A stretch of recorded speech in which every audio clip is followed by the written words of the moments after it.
What impresses me most is the volunteer effort. Those people that show up when called to rebuild a bridge or fix a trail section here or there, and up until recently build brand new trail, is just amazing. And that's what I respect most about the current Superior Hiking Trail Association, is all those volunteers. They talked about going from Duluth to the border for years, and I always wondered about that. Seemed to be when you start thinking about an awful lot of private property to get across, you really wonder how that was going to happen. But yeah, but they did it. Kudos to everybody who worked so hard in the beginning, in the middle, and still working hard. I mean, to keep this going, it takes all those volunteers, it takes the staff that works so hard and so well. I can't imagine it not having support forever. I mean, look around. I'm happy to see that the trail has gotten finished. It's getting well used. I think pretty well maintained. It seems like it has long-term staying power, which is very important.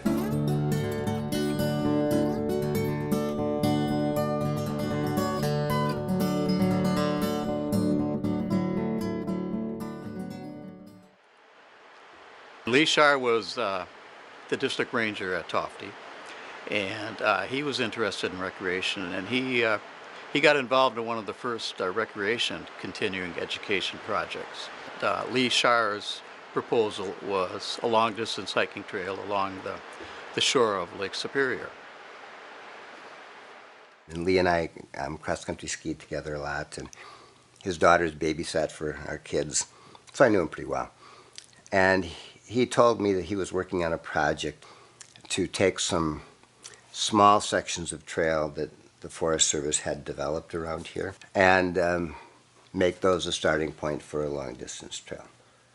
So we finally called a meeting of DNR people, Forest Service people, resort owners, and other interested parties. And we had it at Bluefin, actually. And we had a morning meeting, and then we adjourned upstairs for lunch. And I could always trace the day because the Challenger blew up. That was the day of the organizational meeting. And then when we did actually get to be an organization, I was just sitting in as sort of a Forest Service rep. Then when they had the actual organization, I happened to be there, and they decided, well, we should have a paid membership, to really get it going. And I happened to be the first one to open my billfold, and I'm member number 1. I was on the board for quite a while. The organization sort of existed informally until it got enough things came together to actually get money to start building trail. And that's probably when we formed a formal board. And I think you could do 2 3-year terms, and then you had to get off the board for a while. So I was on the first 6 years of kind of formal existence, and then probably a year or 2 before that, just kind of pushing it up the hill and getting it ready to go. We needed a full-time person to really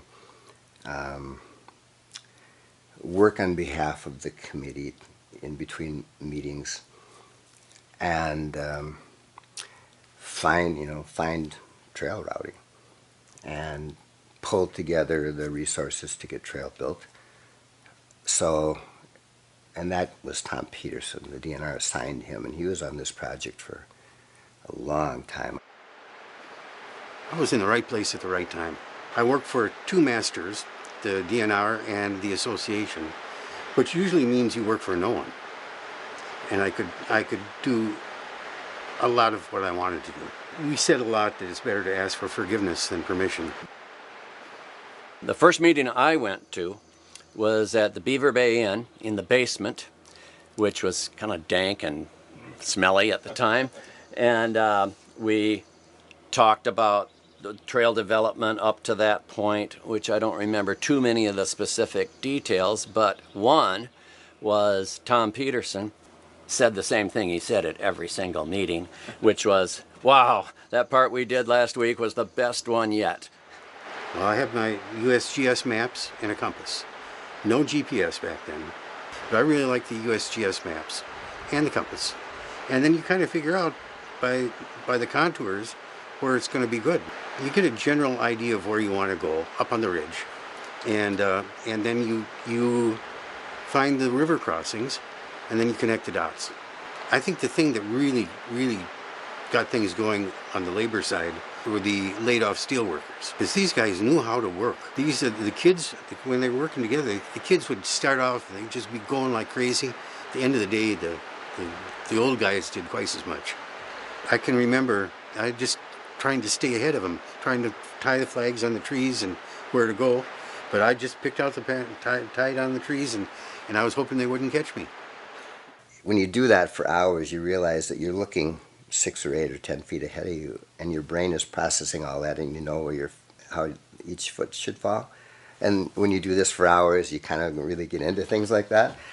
But I would keep finding detailing that I thought was just exceptional, and I would just thank Tom Peterson.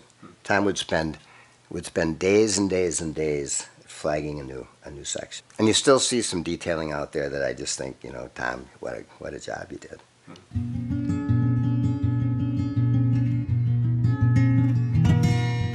We just recently moved, and when I was packing stuff up, I came across the first trail maintenance manual that I created that, and I was chuckling to myself because it was back, you know, early 90s. PCs had monochrome screens and dot matrix printers and cut and paste type of thing. You type out the text, and then my hand-drawn things of tools and stuff, and I'm going like, oh boy, what, we're gonna laugh at that now.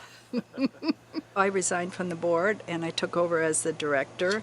We got the book published. We got a few other things taken care of. It took a little while. I had to call people that, you know, and ask, are you okay if you don't get paid this month? Maybe 2 months down the line, and we can, you know, as soon as this book is out on the shelves, then we can, you know, catch up. And so we paid the ones that had to be paid right now. We convinced a few other people who were generous enough to say, yeah, we can wait 2 months. And then we got back on track.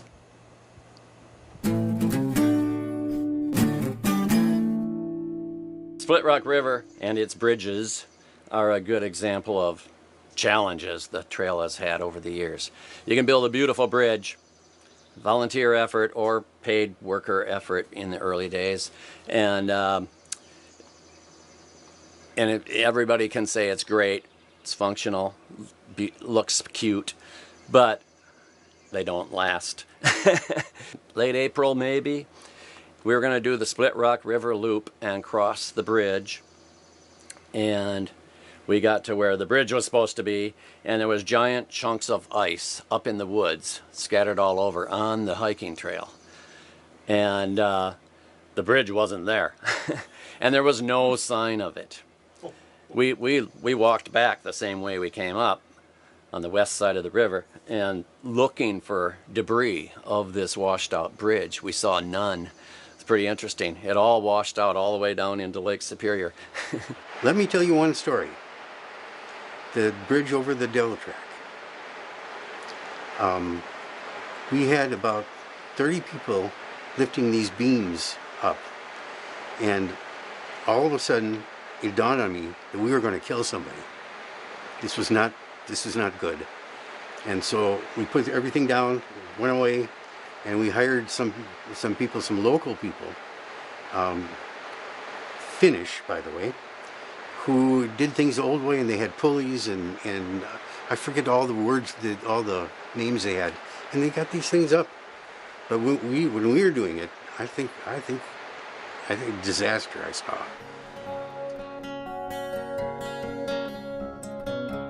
It's never done though, because as soon as you've got it done, something needs to be redone.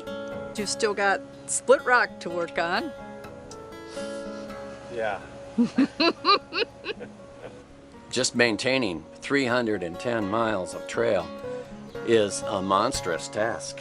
And especially if you're relying on volunteers coordinating them to do the work, things like that Split Rock River Bridge are going to continue to happen. It's never ending. Big challenges.